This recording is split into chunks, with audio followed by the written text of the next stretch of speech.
Layers ہیں، ہر layer ایک الگ سے کیورنگ پرنسپل یعنی ایک الگ سے اصول کے تحت بنتی ہے. اب پہلا اصول اگر ہم بات کریں، پہلا اصول جو ہے وہ بیریئر ہے. پہلا اصول کیا ہے؟ بیریئر. بیریئر کیا ہوتا ہے؟ بیریئر یہ ہوتا ہے کہ ایسی لیئر بننا جس میں سے کسی بھی قسم کا انوائرمنٹل فیکٹر گزر نہ سکے. کسی بھی قسم کی انوائرمنٹل یوں سمجھ لیں کہ افیکٹ یا انوائرمنٹل فیکٹر جو بڑا سویئر افیکٹ کر سکتا ہے آپ کے اسٹرکچر کو، وہ نہ گزر سکے. ایون لیکن سالٹ انوائرمنٹ میں موجود ہے بٹ ہم دیکھ نہیں پاتے. آکسیجن انوائرمنٹ میں موجود ہے پر ہم دیکھ نہیں پاتے. اگر ہم چھوٹی سے چھوٹی چیز جیسے ہوا میں نمی موجود ہے، آپ کو نظر آ رہی ہے نمی موجود ہے؟ نمی موجود ہے لیکن ہم دیکھ نہیں پاتے. ایسا ہی ہے.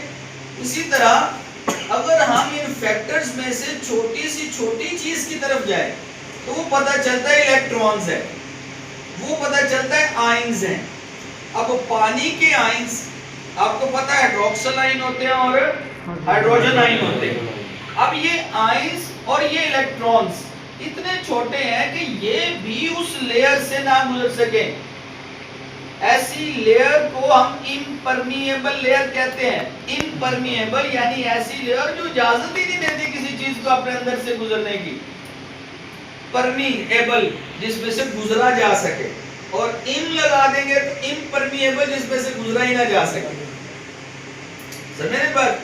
تو ایسی لیئر جو کہ امپرمیبل لیئر ہو کہ نیچے سبسٹریٹ اور اوپر یہ آپ پینٹ کی امپرمیبل لیئر بنا دیں، اور یہ امپرمیبل لیئر انوائرمنٹل فیکٹر جو بھی آئے اس کو روکے. چھوٹے سے چھوٹا انوائرمنٹل فیکٹر جو ہم دیکھ بھی نہیں سکتے، ایون الیکٹرونز بھی نہ اس میں سے ادھر سے گزر سکے نہ ادھر سے گزر سکے. سمجھ رہے بات؟ تو ایسی لیئر کو کیا بولتے ہیں؟ امپرمیبل لیئر. یہ جو امپرمیبل لیئر ہے یہ بیریئر کے اصول کے تحت بنی ہے. کس اصول کے تحت؟ بیریئر. لفظ بیریئر سے تو آپ کی واقفیت پہلے بھی ہے. کیوں جی؟ اس روڈ کے کنارے اگر کوئی پولیس والا بیریئر لگا کے کھڑا ہو جاتا ہے، ناکا لگا کے کھڑا ہو جاتا ہے، آپ اس پر سے گزر سکتے ہیں؟ نہیں گزر سکتے. سمجھ رہے بات؟ تو بیریئر کا مطلب ہی رکاوٹ ہے. بیریئر کا مطلب کیا ہے؟ رکاوٹ. تو لہذا کنکلیوڈ یہ ہوا کہ بیریئر پرنسپل کے تحت پینٹ مٹیریل کیور ہو کر جو پروٹیکٹیو لیئر بناتا ہے، اس پروٹیکٹیو لیئر کو ہم امپرمیبل پروٹیکٹیو لیئر کہتے ہیں. یاد رکھیں، کسی بھی اسٹرکچر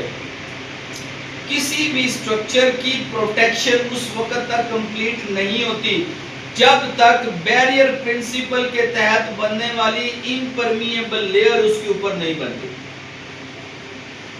یہ اس قدر امپورٹنٹ.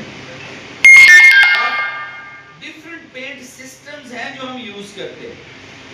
اگر ہم یہاں پہ ریفرنس کوٹ کر لیں، ہماری اسپیسیفکیشن جو کہ PA10 ہے ہمارے سلیبس کے اندر، ٹرانسکو یا نیشنل گریڈ اسٹیشن ایک بنانا ہے. ٹرانسکو کمپنی ہے، نیشنل گریڈ اسٹیشن بنانا ہے. اس کے لیے اس کمپنی اس کلائنٹ نے جو چیزیں ریکوائر کی ہیں ان کو ہم نے ایک ڈاکیومنٹ کی صورت میں لکھا ہوا ہے جس کو ہم اسپیسیفکیشن کہتے ہیں. اسپیسیفکیشن کی بیسک ڈیفینیشن بھی یہی بنتی ہے، کلائنٹس ریکوائرمنٹ. کلائنٹس اور کلائنٹ کون ہوتا ہے؟ کلائنٹ جو اس اسٹرکچر کا مالک ہوتا ہے، جو اس کا پے ماسٹر ہوتا ہے. سمجھ رہے بات؟ جیسے یہ فرض کیا یہ لیپ ٹاپ میرا ہے تو میں اس کا مالک ہوں، یہ ایسٹ میرا ہے. اب اس کے بارے میں کچھ تبدیلی کرنی ہے، کیسا ہونا چاہیے کیسا نہیں ہونا چاہیے، وہ سب ریکوائرمنٹ وہ میری ہوں گی. وہ میں اپنی ریکوائرمنٹ جس ڈاکومنٹ پہ لکھ دوں گا وہ ڈاکومنٹ اسپیسیفکیشن کہلائے گا. وہ ڈاکومنٹ کیا کہلائے گا؟ اسپیسیفکیشن. Got the point? لہذا ابھی ہم نے دیکھا کہ اسپیسیفکیشن، تو اسپیسیفکیشن کے اندر بڑا کلیئرلی لکھا ہوا ہے کہ ہم اپنے سبسٹریٹ کو محفوظ بنانے کے لیے